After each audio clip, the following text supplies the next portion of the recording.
Mesdames et messieurs, bonsoir et bienvenue sur CamNews 24 et ITFM 103 depuis Garoua. Union africaine, le nouveau président de la commission de certains organes est connu. Il s'agit de M. Mahamoud Ali Youssouf, élu le 15 février dernier après 7 jours de scrutin. C'est tout pour le titre. Le nouveau président de la commission de l'Union africaine est connu. Il s'agit de M. Mahamoud Ali Youssouf, élu le 15 février dernier après 7 tours de scrutin. Il a pu tirer son épingle du jeu face à ses concurrents Raila Odinga du Kenya et Richard Andriamandrato de Madagascar. Portrait de l'homme ainsi que les défis qui l'attendent à ce nouveau poste de responsabilité avec Zobel Apollinaire Mbon. Mahamoud Ali Youssouf est un diplomate chevronné et homme politique respecté à Djibouti. Il a occupé le poste de ministre des Affaires étrangères et de la coopération internationale de son pays depuis 2005.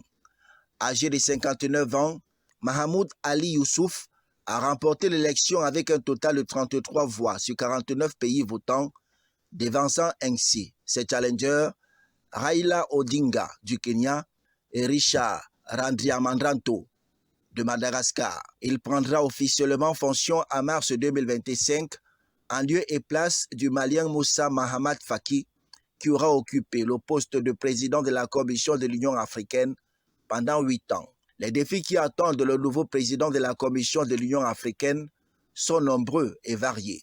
Tout d'abord, il devra relever ceux liés à la paix et à la sécurité, notamment la gestion des crises telles que la guerre civile en Éthiopie, les conflits au Mozambique et au Cameroun, ainsi que les coups d'État au Mali et en Guinée.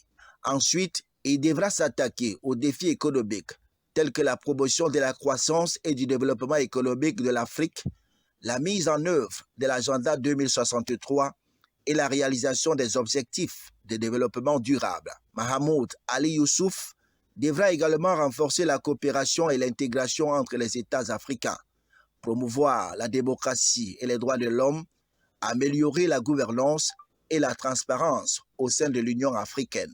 Enfin, il devra relever les défis liés à la santé, notamment la lutte contre les maladies telles que le paludisme, ainsi que promouvoir la santé et le bien-être des citoyens africains. Mahamoud Ali Youssouf, le nouveau président de la Commission de l'Union africaine, a déjà annoncé son intention de s'attaquer à ces défis majeurs lors des 4 prochaines années de sa mandature et de promouvoir une Afrique plus unie, plus prospère et plus paisible. Dans le département de Magno-Bagno, dans la région de l'Adamawa, une initiative collective se dessine pour restaurer la paix face à des tensions interethniques croissantes. Les acteurs locaux réunis sous la houlette du gouverneur Kildadi Tagieke Boukar dénoncent les manigances des élites exploitant les divisions tribales. Reportage. Dans le département de Magno-Bagno, une atmosphère tendue plane, alimentée par des conflits interethniques et intercommunautaires, les acteurs locaux se sont réunis pour enterrer la hache de guerre dans une démarche collective pour restaurer la paix. Au cœur de cette rencontre, le gouverneur de la région de l'Adamawa a dénoncé les manigances d'élites locales qui exploitent les divisions tribales. Ces figures influentes, profitant de l'ignorance ambiante, tentent de transformer la scène politique en un véritable champ de bataille. D'une élite en quête de positionnement au sommet de l'État qui utilise naïvement des populations analphabètes, illettrées, ignorantes, innocentes et victimes de manipulations parce qu'ils n'étant jamais informés des objectifs réels de ces différents combats. Les élus locaux, eux aussi, ressentent le malaise. Malgré un consensus sur la gravité de la situation, des désaccords émergent quant à l'origine des tensions. Je n'en disconviens pas qu'il y a un problème de tribalisme à outrance au niveau du Magno-Bagno, parce que ce n'est pas seulement Magno-Bagno. Et je pense que monsieur le gouverneur a très bien fait ce diagnostic. Pour certains, les conflits agro-pastoraux sont à l'origine de cette instabilité croissante. Nous, notre inquiétude, monsieur le gouverneur, c'est que dans tout ce qui s'est dit C'est le peuple qui est indexé. Cherchons le bout du problème. Qu'est-ce qu'il y a les problèmes entre le Wawa et le peuple? Cherchez les problèmes et chacun parle de la vérité et chacun parle ce qu'il connaît. Là, on va trouver une solution. Unanimement condamné lors de cette assise, les participants ont appelé à une mobilisation générale contre eux qui sèment le trouble dans la communauté. Dans le nord du Cameroun, une crise sanitaire met à l'épreuve les communautés rurales. Face à l'absence des soins adéquats, les habitants innovent avec des engins à 3 roues, devenant ainsi des ambulances improvisées. Cette initiative incarne la solidarité et l'espoir, offrant un accès vital aux soins et réduisant la mortalité infantile. Plus de détails dans ce reportage de Boubakari Adama. Dans le nord du Cameroun, une crise sanitaire s'aggrave. Ici, l'accès aux soins médicaux est un véritable parcours du combattant. Les routes empiétées état et le manque d'ambulances rendent l'évacuation des malades presque impossible, surtout dans les zones rurales.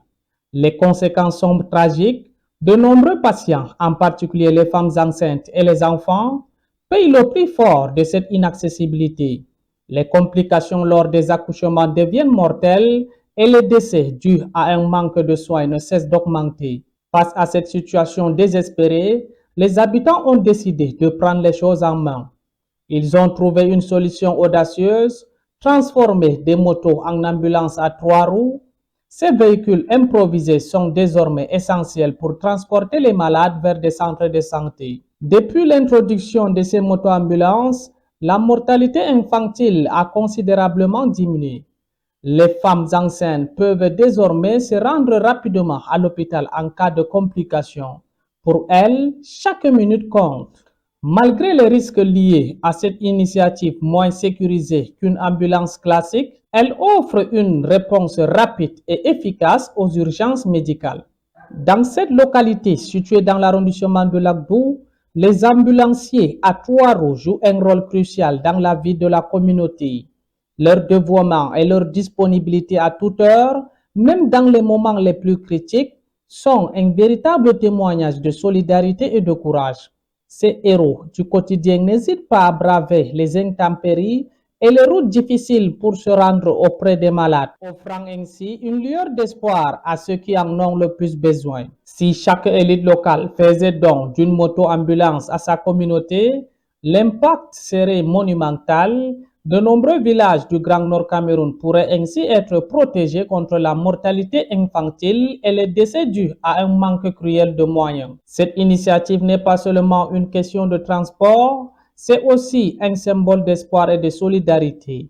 Elle démontre que même face à des défis immenses, la communauté peut se rassembler pour trouver des solutions innovantes. Un appel à tous ceux qui ont le pouvoir d'agir. Investissez dans la vie et la santé des populations vulnérables. Ensemble, nous pouvons changer le cours des choses. Ballon d'or camerounais qui pour succéder à Emmanuel Mahob.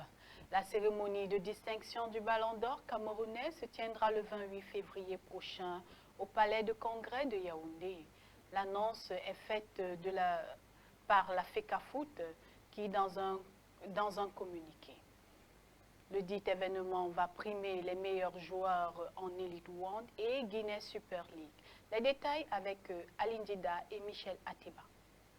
2 ans après la dernière édition organisée par l'actuel exécutif, la cérémonie de Ballon d'or camerounais refait surface. La date du 28 février a été retenue pour l'édition 2023-2024. Un retard lié aux nombreuses difficultés que rencontre la Fédération camerounaise de football. Selon une indiscrétion, ce sont les capitaines et les entraîneurs d'élite qui ont la lourde responsabilité de voter les meilleurs joueurs Elite One et Guinness Super League. À ce sujet, en Elite One, comme meilleurs joueurs, ils sont 3 qui sortent du lot. Nathan Douala de Victoria United, John Bosco Tindo, ex de Young Sport Academy et actuel sociétaire de Coton Sport de Garoua, et enfin Jules Armand Kouo, meilleur buteur la saison dernière avec les Astres Football Club de Douala. L'un des joueurs cités pourrait succéder à Emmanuel Mahob du Canon Sportif de Yaoundé, vainqueur en 2024. Voilà, mesdames et messieurs, c'est la fin de ce 13h sur Cam News 24 et IFM 103 depuis Garoua. Merci de nous avoir suivis et surtout restez en compagnie de nos programmes. Au revoir.